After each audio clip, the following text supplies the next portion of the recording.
तो आदाब, नमस्कार, गुड इवनिंग, सत श्री अकाल। एक बार फिर आप तमाम लोगों का स्वागत है क्राइम तक की कहानी के इस एपिसोड में। उम्मीद है पूरी फैमिली अच्छी होगी, अपना ख्याल रख रही होगी।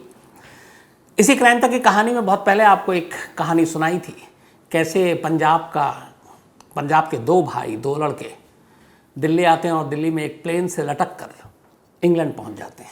प्लेन से लटक कर, अंदर नहीं बैठकर बाहर। तो वो कहानी आप लोगों ने सुनी। आज की कहानी भी प्लेन की है, लेकिन प्लेन के बाहर एक पायलट लटक रहा है और पूरे 20 मिनट तक 17,000 फीट की ऊंचाई, क्या होता है। आज की कहानी यही है, लेकिन कहानी शुरू करूं उससे पहले फिर एक बार आपको बता दूं कि कुकू एफएम पर भी ऐसी तमाम कहानियां आती हैं। तो कुकू एफएम पर भी जाएं और वहां पे अलग अलग, चाहे वो क्राइम की हो, पॉलिटिक्स हो, रोमांच हो, रहस्य हो, सस्पेंस हो, थ्रिल हो, बायोग्राफी हो, ऑडियो बायोग्राफी हो, आपकी मनपसंद की तमाम कहानियाँ वहाँ पे मिलेंगी। क्राइम तक फैमिली के लिए क्राइम 50 भी है। तो कोको एफएम पर भी आप अपनी पसंद की कहानियाँ सुन सकते हैं। डिस्क्रिप्शन में लिंक जो है उसको आप डिटेल में देख सकते हैं। और अपनी कहानी के ऊपर लौटते हैं। बात 10 जून 1990 की है, 10 जून 1990। ब्रिटिश एयरवेज काफ़ी मशहूर एयरलाइंस है ये। तो ब्रिटिश एयरवेज की उड़ान 5390A, इसको 10 जून की सुबह 8:20 पर एक रूटीन फ्लाइट थी, जिसको बर्मिंघम से मलागा जाना था। मलागा स्पेन में एक शहर का नाम है। तो बर्मिंघम से उड़ना था और मलागा पहुंचना था। सुबह 8:20 की फ़्लाइट थी, मौसम साफ था और इस फ्लाइट के कैप्टन थे कैप्टन टिमोथी सांकास्टर। एक तजुर्बेकार कैप्टन थे ये पायलट। करीब इनका 11,500 घंटे, 11,500 आवर्स की फ्लाई का इनको एक्सपीरियंस था, उड़ने का। जो पायलट होते हैं उनके हमेशा जितने ज़्यादा घंटे होते हैं उतने ज़्यादा उनको माना जाता है कि तजुर्बेकार हैं। तो आवर्स कितने आप हवा में रहते हैं वो मायने रखता है हर पायलट के लिए, उनकी तरक्की के लिए, उनके प्रमोशन के लिए। तो 11,500 आवर्स आसमान में रह चुके थे कैप्टन सांकास्टर, और इनके साथ जो इनके को पायलट थे मिस्टर एलिसन, इनके भी करीब 7,500 से ज़्यादा आवर्स जो है घंटे फ्लाई का एक्सपीरियंस था। तो पायलट और को पायलट के अलावा 4 क्रू मेंबर थे इस प्लेन में। इसके अलावा 81 पैसेंजर। तो कुल मिलाकर 87 लोग इस ब्रिटिश एयरवेज की 5390A की उड़ान में सवार थे। वक्त के ऊपर ये प्लेन उड़ान भरती है वहाँ से, बर्मिंघम से मलागा के लिए। मौसम साफ था। जब प्लेन ने उड़ान भरी तब को पायलट के पास कमांड थी। को पायलट प्लेन को उड़ा रहे थे। करीब 13 मिनट बीतता है। 13 मिनट के बाद ये प्लेन लगभग 17,500 फीट की ऊंचाई को छू लेता है। अब भी सब कुछ ठीक है। जब 17,000 फीट की ऊंचाई पर होता है, उसके बाद सीट बेल्ट बांधने की जो सिग्नल है वो बंद हो जाता है। तो अब को पायलट प्लेन का कमान पायलट यानी कैप्टन सांकास्टर के हवाले कर देते हैं। मौसम साफ है, प्लेन सही चल रहा है, और इसी के बाद जो पायलट थे मेन, वो अपना लेग बेल्ट भी खोल लेते हैं, क्योंकि अब सब कुछ आसानी थी। हालांकि सीट पे बैठ के जैसे पैसेंजर बांधे रहते हैं सीट बेल्ट, तो इन लोगों का भी बेल्ट और लेग बेल्ट होता है, तो वो उन्होंने लेग बेल्ट अपना खोल लिया। इधर एयर होस्टेस जो क्रू मेंबर हैं वो सारे पैसेंजर्स को अब रिफ्रेशमेंट या सुबह का ब्रेकफास्ट, नाश्ता जो है वो सर्व करने की तैयारी कर रहे हैं। सब कुछ ठीक चल रहा है। लेकिन ठीक 8:33 पर 13 मिनट और कुछ सेकंड हुए थे अभी उड़ान भरते हुए, कॉकपिट से एक ज़बरदस्त धमाके की आवाज़ आती है। कॉकपिट जिसमें पायलट और को पायलट बैठते हैं। अब धमाके की आवाज़ सुनते ही सारे जो पैसेंजर थे उनकी चीखें निकल जाती हैं, और उस धमाके की आवाज़ के साथ अचानक प्लेन अपना बैलेंस खोने लगता है। ऐसा लगता है कि प्लेन हिल रहा है या तेज़ी से नीचे आ रहा है। ये देखकर जो फ्लाइट अटेंडेंट थे उनमें से एक, जो सबसे तजुर्बेकार, वो भी बदहवास कॉकपिट की तरफ भागता है कि क्या हुआ, ये आवाज़ कैसी थी धमाके जैसी। जब वो कॉकपिट के अंदर गया और उसने झांका तो उस फ्लाइट अटेंडेंट की भी चीखें निकल गई। जो सामने उसने मंजर देखा, उसने देखा कि जो मेन पायलट हैं कैप्टन सांकास्टर, वो लेफ्ट साइड की विंड स्क्रीन और पैनल, वो दोनों उड़ा हुआ है। लेफ्ट साइड का विंड स्क्रीन और पैनल है ही नहीं, और उनका शरीर आधा जो है प्लेन के बाहर है और आधा अंदर है। वो शायद पूरे ही बाहर निकल ही चुके होते, जान चली जाती, लेकिन उनका पैर जो है वो उनके सीट के साथ फंस गया था नीचे पैनल के साथ, और एक पैर उनका फंस गया और इसलिए वो पूरी तरह से बाहर नहीं गिर पाए। तो विंड स्क्रीन और पैनल उड़ चुका है लेफ्ट साइड का, जिधर पायलट मेन बैठे हुए हैं, और उसके उड़ जाने की वजह से अब प्लेन में एक होल हो गया है और बहुत तेज़ हवा, करीब 600 मील की रफ्तार से प्लेन उस वक्त उड़ान भर रहा था। 17,000 फीट की ऊंचाई, टेम्परेचर करीब -17 डिग्री, आप अंदाज़ा लगाइए। तो ये रफ्तार, ये तापमान, ये ऊंचाई, और उसमें पायलट आधा शरीर बाहर, कमर से निचला हिस्सा प्लेन के अंदर और कमर के ऊपर बाहर। अब ये देखकर मंजर, वो बदहवास फ्लाइट अटेंडेंट, इधर को पायलट जो है वो, उनकी भी हवा ख़राब, जो चीज़ें बेल्ट से नहीं बंधी हुई हैं अंदर है, उन सबको छोड़कर अब हर चीज़ उड़ रही है और वो तेज़ी से उस पैनल से बाहर जा रही है। लोग भी चीख रहे हैं कि ये क्या हो रहा है, पता नहीं क्या हो गया है। किसी तरह को पायलट ने फिर दिमाग लगाया, उसने उस प्लेन को ऑटो पायलट पे डाला, सीट बेल्ट लगाई खुद की, और पायलट को पैर से पकड़ लिया ताकि वो बाहर ना जा पाए गिरकर।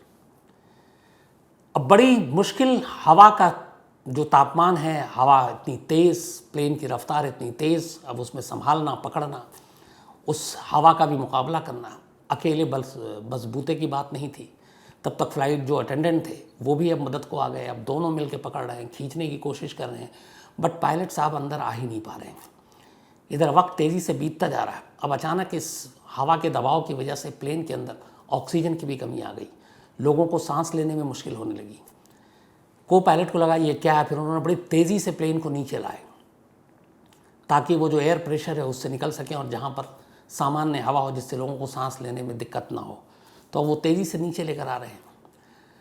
पायलट अब भी बाहर है, अब खींचा जा रहा है लेकिन मुश्किल हो रही है। उधर लगभग 4-5 मिनट बीत चुके और अब को पायलट और इनको लग रहा है, क्योंकि अब शरीर में कोई हरकत नहीं है पायलट के, कितनी तेज़ रफ्तार हवा में और इतने तापमान में बचने की कोई उम्मीद नहीं है, और पायलट के जिस्म पे अब कोई हरकत भी नहीं हो रही थी। तो उन्हें लगा कि इस हवा में तो चीथड़े उड़ जाते हैं, पता नहीं आगे जो बाहर शरीर प्लेन के बाहर लटक रहा है उसका क्या हाल होगा, दिख भी नहीं रहा था। इस दौरान में जो कॉकपिट का दरवाज़ा है उस विंड स्क्रीन से होते हुए, वो दरवाजे की रफ्तार इतनी तेज़ थी हवा की कि कॉकपिट का दरवाज़ा भी उड़ गया। अब कॉकपिट में जो कुछ हो रहा है वो सारे पैसेंजर सामने से देख रहे हैं, चीख पुकार पैसेंजर में मची हुई है। जो बाकी के फ्लाइट अटेंडेंट है वो किसी तरह उनको समझाने की कोशिश कर रहे हैं। इधर 2 लोग मिलकर खींचने की कोशिश कर रहे हैं, नहीं हो रहा, तो अब एक ने पकड़ा हुआ है पैर। अब क्या करें, फिर को पायलट मिस्टर एलिसन ने किसी तरीके से एटीसी को कांटेक्ट किया, एयर ट्रैफिक कंट्रोल को, और कहा ये सिचुएशन है, हमें इमरजेंसी लैंडिंग की इजाज़त दी जाए। अब यहाँ दूसरी दिक्कत, अब वो एटीसी को बात कर रहे हैं, एटीसी उनकी बात सुन रहा है, लेकिन वो एटीसी क्या जवाब दे रहा है वो सुन ही नहीं पा रहे, क्योंकि नॉइज़ इतना ज़्यादा थी, हवा की आवाज़ इतनी ज़्यादा थी कि कानों का पर्दा फाड़ रही थी, और कुछ और सुना ही नहीं दे रहा था, क्योंकि विंड स्क्रीन टूटा हुआ, खुला हुआ, बाहर से हवा तेज़ आ रही है, प्लेन की स्पीड करीब 600 मील प्रति घंटा। तो अब इमरजेंसी लैंडिंग में भी डिले हो रहा है, क्योंकि कुछ क्लियर ही नहीं हो रहा है कि एटीसी क्या कह रहा है और ये क्या कह रहे हैं, कुछ समझ में नहीं आ रहा है। वक्त बीतता जा रहा है, आखिरकार करीब 20 मिनट हो गए। 20 मिनट के बाद बड़ी मुश्किल से 2 लोगों ने, फ्लाइट अटेंडेंट और को पायलट ने, एक पैर के बाद फिर जो बेल्ट पहना हुआ था पायलट ने, उस बेल्ट को और पैर को किसी तरह से पकड़कर उस विंड स्क्रीन से आधे बाहर झूल रहे पायलट को अंदर खींच लिया। जब अंदर खींचा तो वो पूरी तरह से बेहोश थे, लगभग शरीर जम चुका था। अब देखकर ये लग रहा था कि बचने की तो कोई उम्मीद है नहीं। इधर इत्तेफाक से उसी दौरान में फिर एटीसी से संपर्क किया। एटीसी को कुछ चीज़ें समझ में आई और एटीसी ने ये कहा कि ठीक है, आप इमरजेंसी लैंडिंग कीजिए। साउथहैम्पटन एयरपोर्ट पर सबसे नियरेस्ट नज़दीक वहीं था, कहा गया कि आप इमरजेंसी लैंडिंग कीजिए। इस इजाज़त के बाद सुबह 8:55 पर, यानी 8:20 पर प्लेन ने टेक ऑफ किया था, और इसके ठीक 35 मिनट के बाद 8:55 पर को पायलट ने साउथहैम्पटन एयरपोर्ट पर, जो कि इंग्लैंड का एक एयरपोर्ट है, इस प्लेन को लैंड कराया। तब तक एयरपोर्ट पर भी इमरजेंसी सारी चीज़ें तैयार थीं। और एक बिना विंड स्क्रीन, बिना पैनल के एक प्लेन रनवे पे लैंड करता है। एम्बुलेंस, फायर ब्रिगेड की तमाम गाड़ियाँ मौजूद थी। इसके बाद सबसे पहले जो मेन कैप्टन पायलट, उनको स्ट्रेचर पर बेहोशी की हालत में अस्पताल ले जाया जाता है। जो उनके साथ फ्लाइट अटेंडेंट थे, जो उनको खींचने की कोशिश कर रहे थे, उनका कंधा डिसलोकेट हो गया था, उनको हॉस्पिटल ले जाया जाता है। 5 पैसेंजर इस सारी हालात से सदमे में गहरे आ गए थे, उनको अस्पताल ले जाया जाता है। को पायलट को भी कुछ चोटें आई थी, बचाने के चक्कर में उनको भी अस्पताल ले जाया जाता है। बाकी किसी पैसेंजर को कुछ नहीं होता। इन सबको अस्पताल ले जाया जाता है और लगभग शाम तक ज़्यादातर को डिस्चार्ज भी कर दिया जाता है। 20 मिनट तक कुल 17,500 फीट की ऊंचाई पर 600 मील की रफ्तार से चलती हवा के साथ आधा शरीर प्लेन के बाहर एक पायलट लटक कर सफ़र कर रहा था। ये अपने आप में एक अजूबा था। अस्पताल जाने के बाद कैप्टन सांकास्टर, उनके कुछ तेज़ हवाओं और उसकी वजह से आँख में और कई जगह पे कुछ चोटें आई, लेकिन जान को कोई ख़तरा नहीं हुआ और वो बच गए। इतना ही नहीं, 5 महीने के अंदर अंदर उन्होंने दोबारा ड्यूटी ज्वाइन की और 5 महीने के बाद वो फिर से ब्रिटिश एयरवेज़ की प्लेन को उड़ा रहे थे। ये उनकी हिम्मत की दाद है कि उन्होंने इस हादसे को अपने जहन से निकाल दिया। अब लेकिन यहाँ पे सवाल अब एक जगह अपनी जगह कायम था कि आखिर ये विंड स्क्रीन, ये जो होता है, आपने देखा होगा प्लेन में आप सफ़र करते हैं सभी, तो ये उड़ा कैसे हवा बाहर आई? क्योंकि प्लेन में सब कुछ बहुत ध्यान से रखा जाता है, चेक किया जाता है हर उड़ान से पहले। तो पता चला कि इंक्वायरी हुई 72 आवर्स पहले, 72 घंटे पहले ही इस ब्रिटिश एयरवेज़ की 5390A उड़ान की विंड स्क्रीन को बदला गया था और बाकायदा इसमें सारे नट बोल्ट करके टाइट किया गया था। लेकिन जब इंक्वायरी बैठी तो पता चला कि विंड स्क्रीन के जो बोल्ट थे और नट, वो जिस साइज़ के लगने चाहिए तो उस साइज़ के थे ही नहीं। न सिर्फ साइज़ बल्कि लेंथ में भी छोटे थे। तो एक गड़बड़ी यहाँ पे हुई टेक्निकल। दूसरी, विंड स्क्रीन को बाहर की तरफ से फिट किया गया था, मतलब नट बोल्ट जो भी है बाहर से उन्होंने फिक्स किया। अब बोल्ट की साइज़ उस हिसाब की है नहीं परफेक्ट, लेंथ भी छोटी, तो कहीं ना कहीं गैप रह गया। और प्लेन ने जब 600 मील की रफ्तार पकड़ी स्पीड, तो वो जो गैप है उसके ज़रिए विंड स्क्रीन उस हवा के दबाव को बर्दाश्त ही नहीं कर पाया और विंड स्क्रीन उड़ गया। अब होना क्या चाहिए था? होना ये चाहिए था कि नट बोल्ट उसी साइज़, उसी हिसाब, उसी लेंथ का होना चाहिए। नंबर 2, इस विंड स्क्रीन को अगर अंदर की तरफ से फिट किया जाता तो शायद ये हादसा ना होता, क्योंकि अंदर की तरफ से करने पे वो सारी चीज़ें अंदर होती, हवा का जो प्रेशर था वो बाहर की तरफ होता, अंदर की तरफ नहीं उतना होता। पूरी इंक्वायरी के बाद जो टेक्नीशियन था उसके ऊपर ये गाज गिरी, लेकिन फिर बाद में को पायलट और इस प्लेन के जो क्रू में जो स्टाफ थे, अटेंडेंट, इन लोगों को इनाम से नवाजा गया। क्योंकि इस पूरे मामले में कहते हैं कि को पायलट ने जिस तरीके से अक्लमंदी दिखाई, अपनी हाजिर दिमागी दिखाई, उसने कब कब कहाँ ऑटो पायलट पे डाला, कब प्लेन को नीचे लेकर आया, कब एयर प्रेशर से बाहर निकाला, कैसे ATC को कंट्रोल किया, कैसे एक हाथ से पायलट को बचाने की भी कोशिश करता रहा। तो उसकी इस बहादुरी के लिए को पायलट को जो काफ़ी सराहा गया और कई इनाम दिए गए, और साथ ही फ्लाइट अटेंडेंट को भी। तो ये थी कहानी एक ऐसे पायलट की जो 17,000 फीट की ऊंचाई पर हवा में झूल रहा था, आधे शरीर बाहर आधा अंदर, लेकिन जिसको ऊपर वाला बचाए उसको कौन मार सकता है। जान फिर भी बची, लैंड भी हुआ, और उसके 5 महीने के बाद पायलट साहब ने फिर से आसमान की ऊंचाइयाँ छुई और फिर से उन्होंने प्लेन उड़ाना शुरू किया।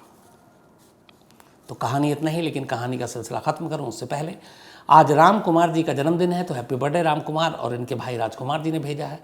इसके अलावा पार्थ शर्मा का भी आज जन्मदिन है, तो हैप्पी बर्थडे पार्थ। और गौरव शर्मा जी ने भेजा, इनके बेटे हैं।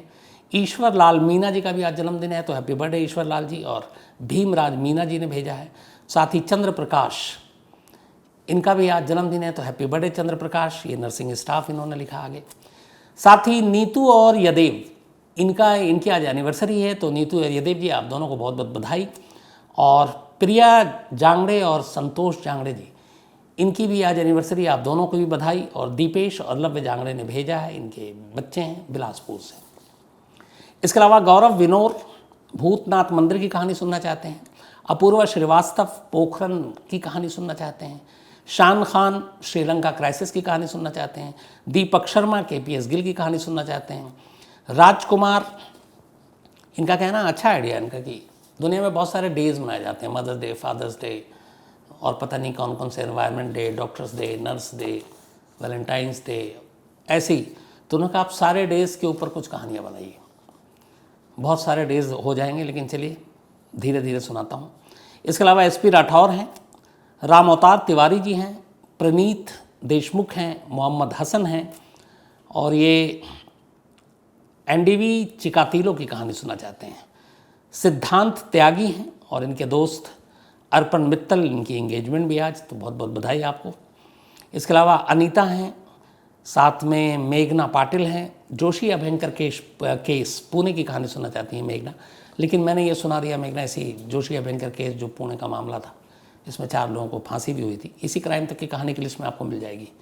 ऋषभ झा एक स्टोरी की फरमाइश इन्होंने भी की है, ऋषभ झा साहब ने। इसके अलावा मुकीम सैफ हैं और इनकी भांजी की शादी है कल, तो बहुत बहुत मुबारकबाद। गौरव पाल हैं और इनका दूसरा नाम शेरू भैया भी है, और ये एक एलन सेडलर है, ब्रिटेन की कहानी है, 9 साल तक ये सोती रही। चलिए मैं कोशिश करता हूँ इसको सुनाने की किसी दिन। इसके अलावा आशु वर्मा है, मोसाद की कहानी सुनना चाहते हैं। सुब्रत रॉय चौधरी हैं, एक स्टोरी की फरमाइश इनकी भी है, और साथ में निरंजन शर्मा जी भी हैं। तो आप लोगों की कहानियों की फरमाइश बारी बारी से ज़रूर पूरी होगी। आज कहानी में इतना ही। कल संडे है तो कल छुट्टी।